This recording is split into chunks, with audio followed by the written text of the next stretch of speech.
She vanished after that night. 5 years later, she knocked on my door. This is your first time here, welcome. You're not here by accident. You found this story for a reason. Wherever you're listening from, drop it in the comments. I read every one. Now let's begin. I was half sprawled on the couch, the kind of slouch that only comes after a long day and a long week. A documentary played on the screen, something about deep sea life, but I wasn't watching it. Not really. My mind had wandered off somewhere quieter, somewhere heavier. Then came the knock. Not gentle, not hesitant.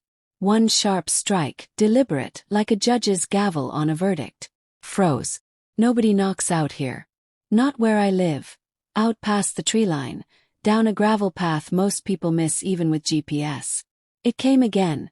2 knocks this time, louder. Steadier. I muted the TV and rose, already feeling that familiar tightness in my chest.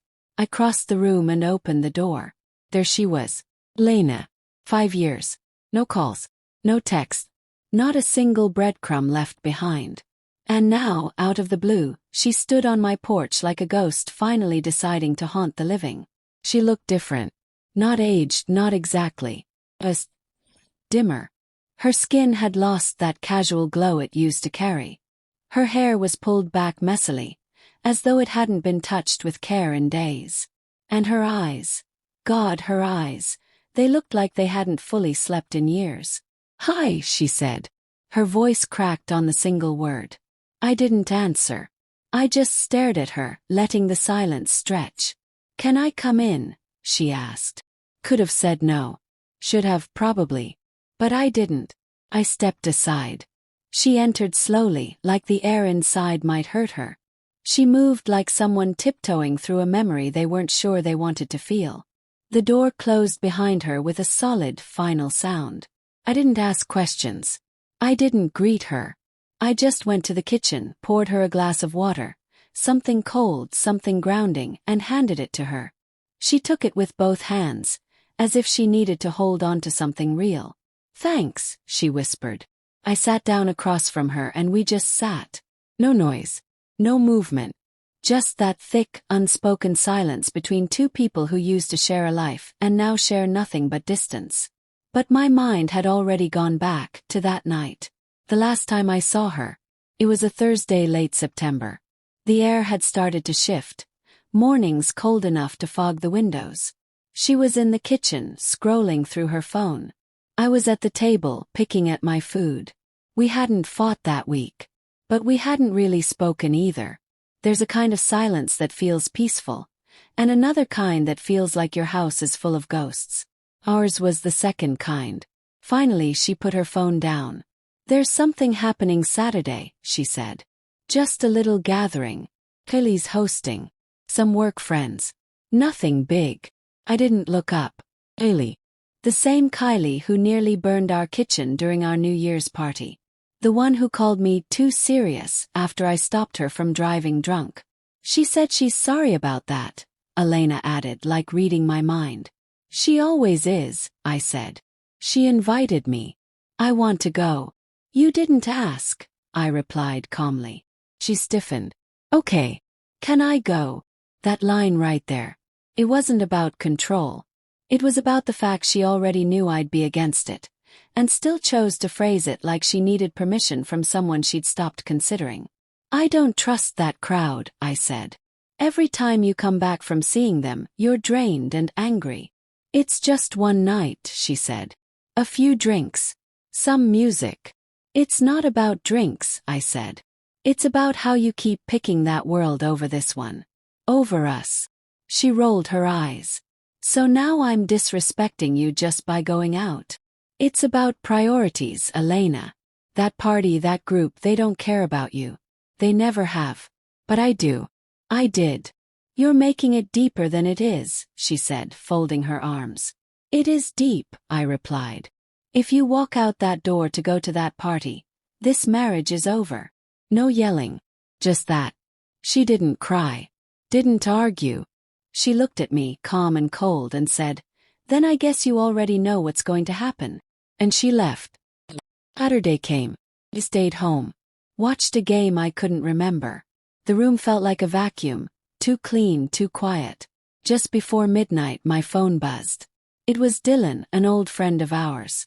He used to work with her. We hadn't spoken in over a year. All the text said was, "You need to see this." Attached was a video. It was loud, chaotic. Music pounding, lights flashing. Then I saw her, Lena, on someone's shoulders. Drink in one hand, mascara smudged.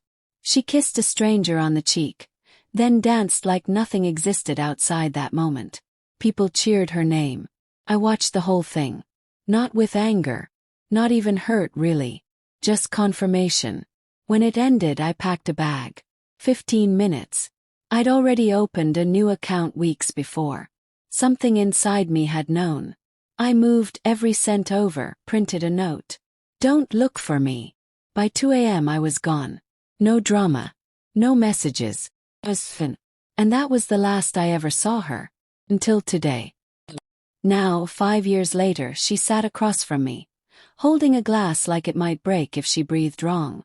"I didn't know what was in the drink," she said finally, her voice small. I didn't respond.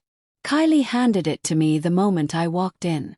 I didn't even take my coat off. She said it was something special. A custom mix. She gave a half laugh, broken and hollow. I took one sip. That's all I remember. Still I said nothing. I woke up on the floor. My phone was gone. I didn't even know what day it was. She looked at me then. "When I saw your note, it was like something inside me dropped through the earth. I tried to find you," she continued. "Your number was gone. I tried your family, your job. Even Dylan didn't know. I made sure of that," I said flatly. She flinched. My calm was more frightening than rage would have been. "I hired a PI after a year. It took forever to even get a lead." I looked at her. "So why now?" Her shoulders sagged. "Because I couldn't carry the lie anymore." Kylie admitted it, after I threatened to press charges. Said it was a joke. Just to loosen me up. My jaw clenched. I sued. Settled, but that wasn't the point. I needed to tell you I didn't choose to vanish like that. She searched my face for something. Mercy, maybe.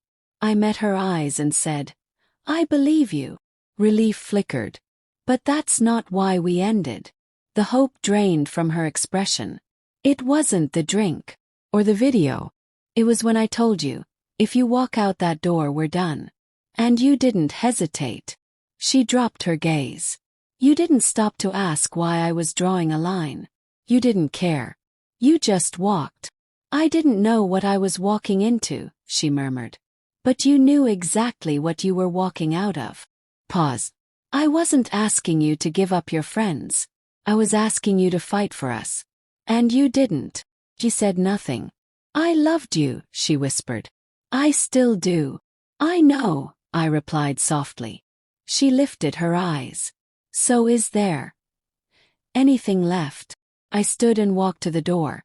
"I gave you my answer 5 years ago." She rose slower than before. Heavier. "I've replayed that night in my head 100 times," she said quietly. "Maybe if I hadn't taken the drink. Maybe if I had stayed. Maybe if I'd just let us have the fight." She looked away, then back again. "I'm not asking for a second chance," she added. "I knew that was gone before I ever knocked. I needed you to see me." I nodded once. "I see you." She lingered, but there was nothing more to say. She stepped out onto the porch and disappeared into the night. I shut the door. No slam. Just a quiet click. A voice called softly from the living room. "Is she gone?" Clara stood there, arms folded. She'd been the one who stayed when I was broken. Never demanded answers. Just stood beside me. "She's gone," I said. Clara came over, sat beside me, placed her hand on my knee. "You okay?" "Yeah," I replied. We didn't say anything else. We didn't need to. The silence wasn't heavy anymore. It was mine. Here's what people get wrong about love. They think it means holding on no matter what. But sometimes real love is knowing when to walk away. When to close the door. and leave it closed. Elena came seeking closure. But I already had mine. A week later, I quietly filed the divorce papers I'd never signed. Not for revenge. Not even out of anger. Just to make it official. That story was done. And this time I was the one who turned the page.